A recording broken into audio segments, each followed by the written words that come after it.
नमस्कार दर्शक बंधु आपण को आम चैनल को स्वागत एवं 2026 हार्दिक अभिनंदन एवं शुभ कामना सहित आज कार्यक्रम टी आरंभ करिबा एवं जानिबा समस्त सिंह राशि व्यक्ति विशेष मानकर एही 2026 प्रारंभ माने जनवरी मासटी केमिति रहिबो एवं एही संपूर्ण 2026 वर्षटी केमिति रहिबो आपणक वर्ष आरंभरू माने जनवरी मासरू जणा पड़िबो। सेतिपई एही भिडियोटी समस्त सिंह राशि व्यक्ति विशेष मानक पई बहुत अधिक गुरुत्वपूर्ण रहिछि। आपण केवल आपणकर व्यस्त बहुल समय मध्यरू मात्र 10 मिनिट समय आपण निज पई दियंतु एवं जानंतु कौन कौन घटिबो एही जनवरी मासरे आपणक जीवन रे। देखंतु एही मासरे प्रमुख 4टी ग्रह निजर राशि परिवर्तन करिवे एवं आपणकर षष्ठ गृह को गोचर करिवे जहा आपणक पई अभिशाप होई पारे किंबा आशीर्वाद मध्य होई पारे कारण कुंडलीर षष्ठ अष्टम एवं द्वादश गृह को शुभ बोली मना जाए नाही एवं आपणक राशि रे प्रमुख 4टी शुभ ग्रह आपणकर जेहेतु अशुभ गृह को गोचर करिवे एही जनवरी मासरे आपणक जीवन रे किछि ना किछि त परिवर्तन आसिबो। तेबे केउ मानक पई शुभ रहिबो एवं केउ मानक पई अशुभ रहिबो ता सहित केते तारीख रे गोचर करिवे एवं केउ क्षेत्र गुडी को प्रभाव पकाइबे ता सहित आपणकर जनवरी मासर अशुभत्व को दूर करिबा पई शुभ फल को द्विगुणित करिबा पई कोन रहिछि प्रतिकार एही भिडियो रे विस्तृत भाव रे आलोचना करिबा।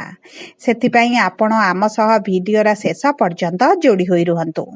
एबे आसंतु कार्यक्रमटी को आगो को बढ़ाइबा किंतु भिडियोटी आरंभ करिबा पूर्वरु जदि आपणकर भी सिंह राशि होई थाए एवं आपण भी ईश्वर को आंतरिक भक्ति एवं विश्वास करंती तेबे भिडियोटी को लाइक करंतु। कमेंट बॉक्स रे जय जगन्नाथ जय मां लक्ष्मी अवश्य लिखि दियंतु। ता सहित आम सह जोगाजोग करिबा पई भिडियो रो मध्य भाग रे एक व्हाट्सएप नंबर टी दिया जायछि जो नंबर सहायता रे आपण आम सह जोगाजोग करी निजर नूतन कुंडली प्रस्तुत करि परिबे कुंडली विश्लेषण कराई परिबे किंबा आपणकर चाकरी विवाह व्यवसाय प्रेम संपर्क शिक्षा स्वास्थ्य को नै किछि समस्या रहिछि ताहार सहजरे एवं स्वल्प मूल्य रे समाधान करि परिबे। सेतिपई आपण आम सह भिडियो रो शेष पर्यंत जोड़ी होई रुहंतु एवं व्हाट्सएप नंबर माध्यम रे आम सह जोगाजोग करंतु। एबे आसंतु कार्यक्रमटी को आगो को बढ़ाइबा एवं सर्वप्रथमे जानिबा आपणक राशि रे नवग्रहकर स्थितिटी एही जनवरी मासरे किभଳି रहिबा पई जाउछि। देखंतु आपणक प्रथम गृह रे केतु पंचम गृह रे सूर्य मंगल बुध एवं शुक्र सप्तम गृह रे राहु अष्टम गृह रे शनि एवं एकादश गृह रे देवगुरु बृहस्पति विराजमान करिसंती जहा फल रे सेही गृह गुडी करे सेमानकर प्रभाव अधिक रहिबो। तेबे सर्वप्रथमे आसंतु जानिबा कोन रहिछि आपणक कर्म क्षेत्र आपणकर चाकरी व्यवसाय वाणिज्य रे एही जनवरी मासटी। देखंतु आपणकर दशम गृह बा कर्म क्षेत्र स्वामी हेउछंती शुक्र जी आपणकर पंचम गृह रे विराजमान करिसंती एवं 13 तारीख पर्यंत आपणकर पंचम गृह रे विराजमान करिवे। देखंतु आपण जदि किछि नूतन कार्य आरंभ करिबा पई चाहुचंती नूतन व्यवसाय आरंभ करिबा पई चाहुचंती तेबे 13 जनवरी किंबा 14 जनवरी पूर्वरु जदि करिवे आपणक पई शुभदायक रहइबो कारण पंचम गृह हेउछि सूर्यंकर गृह एवं आपणकर राशि स्वामी सूर्य मध्य तांको गृह रे विराजमान करिसंती ता सहित त्रिकोण रे शुक्र मध्य शुभ फल प्रदान करिथांती जेहेतु मित्र राशि रे अछंती तेणु करी आपणक व्यवसाय व्यापार वाणिज्य पई जनवरी मासर प्रारंभटी बहुत अधिक शुभदायक रहिबो। जदि आपणक कार्य क्षेत्र रे किछि परिवर्तन चाहुतिले तेबे जनवरी मास आरंभ आपणक पई सठिक रहिबो।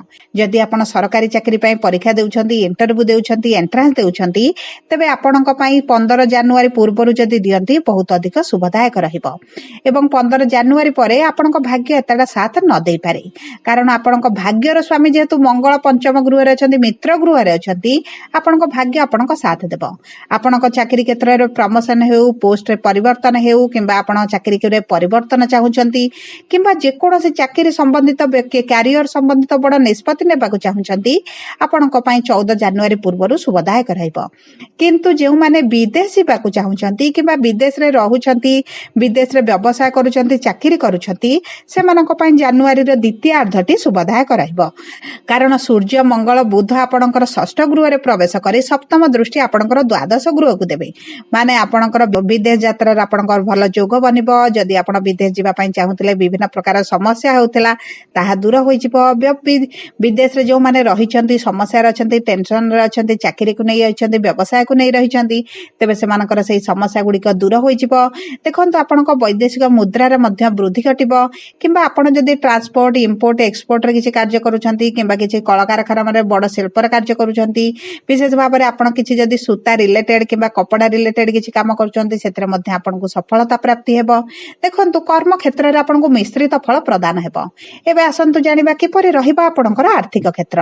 ଦେଖନ୍ତୁ, ଅର୍ଥର ଗୃହର ସ୍ୱାମୀ ହେଉଛନ୍ତି ବୁଧ, ଯିଏ ଆପଣଙ୍କର ପଞ୍ଚମ ଗୃହରେ ଅଛନ୍ତି, ତ୍ରିକୋଣରେ ବିରାଜମାନ କରିଛନ୍ତି ଏବଂ ଷଷ୍ଠ ଗୃହକୁ ଗୋଚର କରିବେ। ଷଷ୍ଠ ଗୃହ ଯେହେତୁ ରୋଗ, ଋଣ, ରିପୁର ଗୃହ, ଆପଣ ଯଦି କିଛି ଲୋନ୍ ଚାହୁଁଥିଲେ ଆପଣଙ୍କ ବ୍ୟବସାୟ ପାଇଁ ହେଉ କିମ୍ବା ଯେକୌଣସି କାର୍ଯ୍ୟ ପାଇଁ ଆପଣ ଲୋନ୍ ଚାହୁଁଥିଲେ, ଆପଣଙ୍କ ଲୋନ୍ ପାସ୍ ହୋଇଯିବ। ଆପଣଙ୍କ ଲୋନ୍ ଯଦି ଦୀର୍ଘ ଦିନ ହେଲା ପେଣ୍ଡିଂ ହୋଇ ରହିଥିଲା, ତାହା ମଧ୍ୟ ଆପଣଙ୍କର ହୋଇଯିବ। ଏହି ସମୟ ମଧ୍ୟରେ କିନ୍ତୁ ଆପଣଙ୍କର ଟିକେ କରଜ ବଢ଼ିପାରେ, ସେଥିପ୍ରତି ଆପଣଙ୍କୁ ଧ୍ୟାନ ଦେବାକୁ ପଡ଼ିବ। ବିଶେଷ ଭାବରେ ଆପଣଙ୍କ ସ୍ୱାସ୍ଥ୍ୟ ପାଇଁ ହେଉ, ଆପଣଙ୍କ ପରିବାର ବର୍ଗଙ୍କ ପାଇଁ ହେଉ, ସେଥିପ୍ରତି ଆପଣଙ୍କୁ ଟିକେ ଦୃଷ୍ଟି ଦେବାକୁ ପଡ଼ିବ। କିମ୍ବା ଆପଣ ଦୂରଯାତ୍ରା କରିପାରନ୍ତି, ତୀର୍ଥଯାତ୍ରା କରିପାରନ୍ତି, ସେହି ମାଧ୍ୟମରେ ମଧ୍ୟ କିଛିଟା ଅର୍ଥ ଆପଣଙ୍କର ଖର୍ଚ୍ଚ ହୋଇପାରେ। ସେଥିପ୍ରତି ଆପଣଙ୍କୁ ନିୟନ୍ତ୍ରଣ ରଖିବାକୁ ପଡ଼ିବ। ଯଦି ଆପଣ ସେୟାର ମାର୍କେଟ କିମ୍ବା କୌଣସି ଯୋଜନାରେ ଅର୍ଥକୁ ବିନିଯୋଗ କରିବା ପାଇଁ ଚାହୁଁଛନ୍ତି, ଅର୍ଥ ଇନଭେଷ୍ଟ କରିବା ପାଇଁ ଚାହୁଁଛନ୍ତି, ତେବେ ଜାନୁଆରୀ ମାସ 14 ତାରିଖ ପୂର୍ବରୁ ଯଦି କରିବେ ଅର୍ଥକୁ ଇନଭେଷ୍ଟ, ଆପଣଙ୍କ ପାଇଁ ଶୁଭଦାୟକ ରହିବ। ଜାନୁଆରୀ 14 ପରେ କଲେ ଅର୍ଥ ଆପଣଙ୍କର ବୁଡ଼ିଯିବାର ମଧ୍ୟ ସମ୍ଭାବନାଟି ଦେଖାଯାଉଛି। ସେଥିପ୍ରତି ଆପଣଙ୍କୁ ଟିକେ ଦୃଷ୍ଟି ଦେବାକୁ ପଡ଼ିବ। ଏବେ ଆସନ୍ତୁ ଜାଣିବା କିପରି ରହିବ ଆପଣଙ୍କର ବିବାହର ଯୋଗ ଏବଂ ବୈବାହିକ ସମ୍ପର୍କ। ଦେଖନ୍ତୁ, ବିବାହର ଯୋଗଟି ଆପଣଙ୍କର ସପ୍ତମ ଗୃହରୁ ଜଣାପଡ଼ିଥାଏ ଏବଂ ସପ୍ତମ ଗୃହରେ ରାହୁ ବିରାଜମାନ କରିଛନ୍ତି। କେତୁଙ୍କର ସପ୍ତମ ଦୃଷ୍ଟି ରହିଛି, କିନ୍ତୁ ଗୁରୁଙ୍କର ଦୃଷ୍ଟି ଯେହେତୁ ଆପଣଙ୍କର ସପ୍ତମ ଗୃହକୁ ରହୁଛି, ବିବାହ ପାଇଁ ଭଲ ଯୋଗ ବନିବ ଏବଂ ବିବାହ ପାଇଁ ଭଲ ପ୍ରସ୍ତାବ ଆସିବ। ମନପସନ୍ଦର ପ୍ରସ୍ତାବ ମିଳିବ, ବିବାହ ଠିକ୍ ହୋଇପାରେ କିମ୍ବା ବିବାହ ମଧ୍ୟ ହୋଇପାରେ। କିନ୍ତୁ ବୈବାହିକ ସମ୍ପର୍କଟି ଆପଣଙ୍କ ମିଶ୍ରିତ ଫଳ ପ୍ରଦାନ କରିବ। ଯେହେତୁ ରାହୁ ଅଛନ୍ତି, ଆପଣଙ୍କ ସମ୍ପର୍କରେ କିଛିଟା ଅସନ୍ତୋଷ, ମନମାଳିନ, ମତଭେଦ ରହିବ।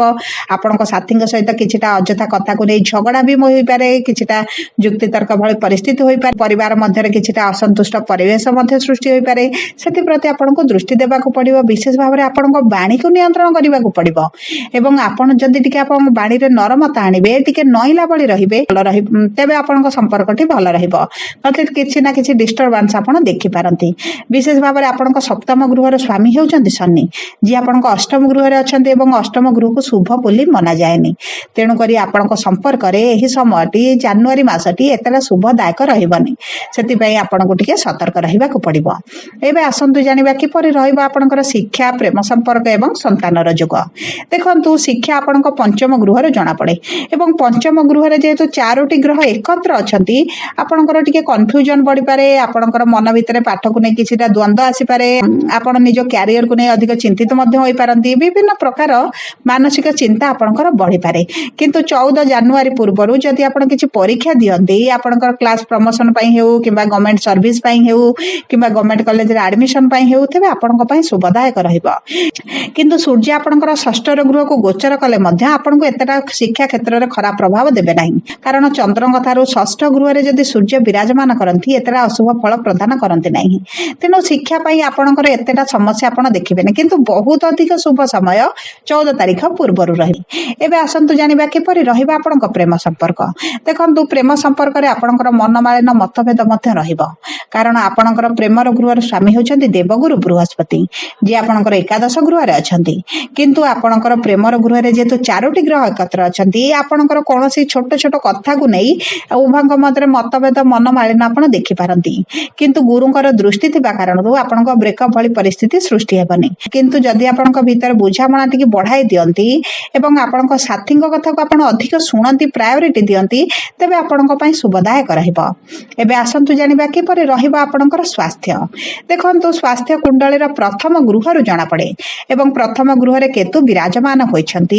ଆପଣଙ୍କ ରାଶିର ସ୍ୱାମୀ ତ୍ରିକୋଣରେ ଅଛନ୍ତି। ଦେଖନ୍ତୁ, ଆପଣଙ୍କ ସ୍ୱାସ୍ଥ୍ୟରେ ଇମ୍ୟୁନିଟି ପାୱାର କମ୍ ରହିବ କେତେବେଳେ ନା ଜାନୁଆରୀ ମାସ 14 ତାରିଖ ପରଠାରୁ, ଯେତେବେଳେ ଆପଣଙ୍କ ରାଶିର ସ୍ୱାମୀ ଷଷ୍ଠ ଗୃହରେ ପ୍ରବେଶ କରିବେ। ଆପଣଙ୍କର ଥଣ୍ଡା, ଜ୍ୱର, ଖାସ, ପେଟରେ ଯନ୍ତ୍ରଣା, ଏହିଭଳି ଛୋଟ ଛୋଟ ସମସ୍ୟା ଦେଖିପାରନ୍ତି।